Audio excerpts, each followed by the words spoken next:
All right, let's talk about something that can quietly poison even the best relationships. It's this hidden force, a kind of silent saboteur that works in the background, often totally unnoticed, until, well, it's too late. So, what do you think it is? What's this quietest killer of relationships? I'll give you a hint. It's not the big dramatic fights or some huge betrayal. Nope. It's something way, way more common. Something that's probably happening in your relationship, even just a little bit right now. And here it is. It's not about what you say. It's all about what you don't say. It's that silence, that gap between what we're feeling inside and what actually comes out of our mouths. All those needs and wants we just assume our partners should know, that is the real danger zone. Yeah, we call this the silent sabotage, and it's the perfect name for it, really. Just imagine this invisible force that's slowly, quietly eating away at the very foundation of your relationship. It doesn't make a big scene. It just sort of seeps in through the tiny cracks, making things weak from the inside out. And the scariest part? A lot of the time, neither of you even knows it's happening. So where does all this sabotage start? Well, it begins with what we call the expectation gap.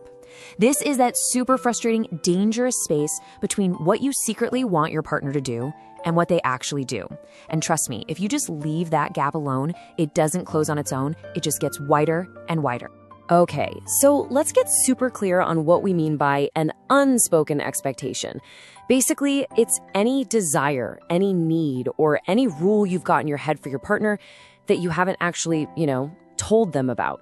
You just assume they should know. You think it's obvious, but you've never actually said the words out loud. And this right here, this is the heart of the problem. Every single one of us is walking around with this secret, invisible rule book for our relationship. It has all these chapters on how things are supposed to work, and we expect our partner to have it memorized, to follow every rule perfectly, but we never give them a copy of the book. It's like we're giving them a test on a book they've never even been allowed to read. How is that fair? Let's look at how this plays out in real life, because this happens all the time. So in your hidden rulebook, the rule is, they should automatically know I had a terrible day and I really need their support. Simple, right? But in your partner's reality, they see you being quiet and think, oh, I'll be a good partner and give them some space. You see the total disconnect? You're both trying to do the right thing, but because the rule was a secret, the result is just misunderstanding, not connection. Now, this isn't just a one-off mistake. This kind of thing creates a really toxic, repeating pattern. We call it the cycle of resentment. And it's exactly how a tiny, unmet need can just curdle and turn into this hard, bitter grievance that ends up poisoning the entire relationship. And it almost always happens in these 5 predictable steps. Okay, step 1, you have a secret expectation. Step 2, your partner, who, spoiler alert, can't read your mind, doesn't meet it. Step 3, you feel that sting of disappointment. Okay, now listen up, because step 4 is the big one. You create a story about why it happened. A story that goes something like, see, they just don't care, or they never listen to me. And then, step 5, that story becomes your new reality. It becomes resentment. Okay, so that's the problem. And I know, it sounds a little bleak. But the good news is, there's a really powerful antidote, and it's all about breaking the silence. It's about learning the skill of turning those secret expectations into actual spoken requests. And believe me, this is a skill that absolutely anyone can learn. I want you to really let this one sink in. Clarity is the ultimate form of kindness. So many of us stay quiet because we're afraid of starting a fight, right? But the truth is the complete opposite. Being clear about what you want and what you need isn't being demanding. It's not selfish. It is one of the kindest things you can do for your partner.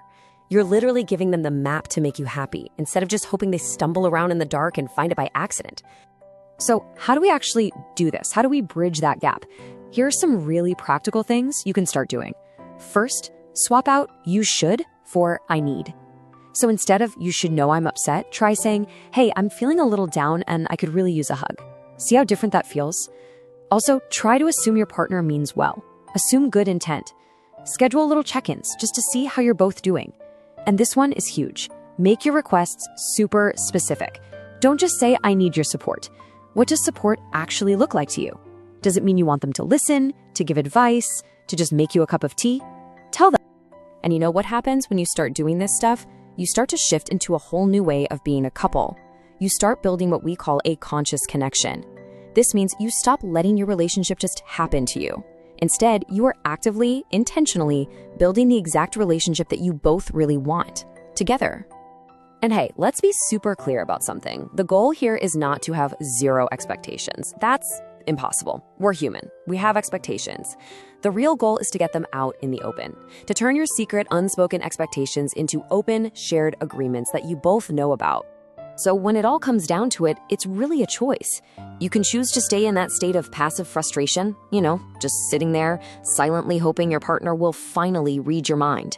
Or you can choose to step up into an active partnership where you're both on the same team, working together to build something amazing. So I'm going to leave you with a question to chew on. Think about it. What's that one conversation, the one, that you've been waiting for your partner to start? Now, what do you think would happen if you decided to be the one to start it?